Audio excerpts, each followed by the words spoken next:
இந்த வளையலுக்காக ஆசைப்பட்டு சமயபுரம் மாரியம்மன் இந்த ஊரில் கோவிலில் வந்து 13 நாள் தங்குற கதை உங்களுக்கு தெரியுமா? அதை பற்றி சொல்ல தான் நான் இன்னைக்கு வந்திருக்கேன்.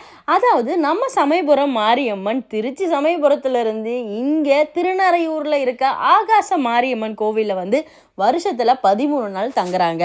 அதுவும் ஆகாச வழியாக வந்து தங்குறாங்க.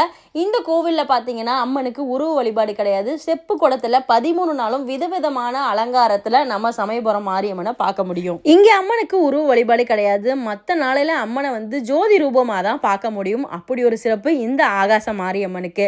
நாம் என்ன வேண்டுதல் வச்சாலும் அம்மனுக்கு வளையல் வாங்கி சாத்திட்டு வேண்டுதல் வச்சோம் அப்படின்னா கண்டிப்பாக நம்மளோட வேண்டுதலை நிறைவேற்றி கொடுக்குறாங்க இந்த ஆகாச மாரியம்மன். ரொம்பவும் பழமையான கோவில் இந்த கோவில். இந்த திருவிழா எப்போ நடக்குதுன்னு பார்த்தீங்கன்னா வைகாசி மாதத்தில் அமாவாசைக்கு அப்புறம் வர முதல் வெள்ளிக்கிழமையில் அம்மா இரவு வந்து ஆகாச மார்க்கமாக வந்து இந்த கோவில் கருவறையில் செப்பு குடத்தில் பூவா வந்து தங்கி 13 நாளுமே இந்த ஊர்ல இருந்து இந்த மக்களுக்கு அருளாசி வழங்கிட்டு இருக்காங்க ஒவ்வொரு வருஷமும். இப்படி ஒரு சிறப்பு வாய்ந்த கோவிலுக்கு கண்டிப்பா நீங்களும் வரணும். இந்த கோவில் எங்க இருக்குன்னு பாத்தீங்கன்னா கும்பகோணத்துல இருந்து 10வது கிலோமீட்டர்ல திருநறையூர் அப்படிங்கிற ஊர்ல அமைஞ்சிருக்கு. இந்த மாரியம்மன் இங்க வந்ததுக்கு ஒரு அழகான கதையும் இருக்கு. நான் என்னோட யூடியூப்ல போட்டிருக்கேன். உங்களுக்கு வேணும்னா கீழே தெரிகிற அந்த யூடியூப் சேனலை நீங்க வந்து பார்த்து நீங்க அந்த கதையை ஃபுல்லா தெரிஞ்சுக்கலாம். இந்த கோவிலை பத்தி டிஸ்கிரிப்ஷன்ல நான் டீட்டெயிலா போடுறேன் எங்க இருக்குன்னு.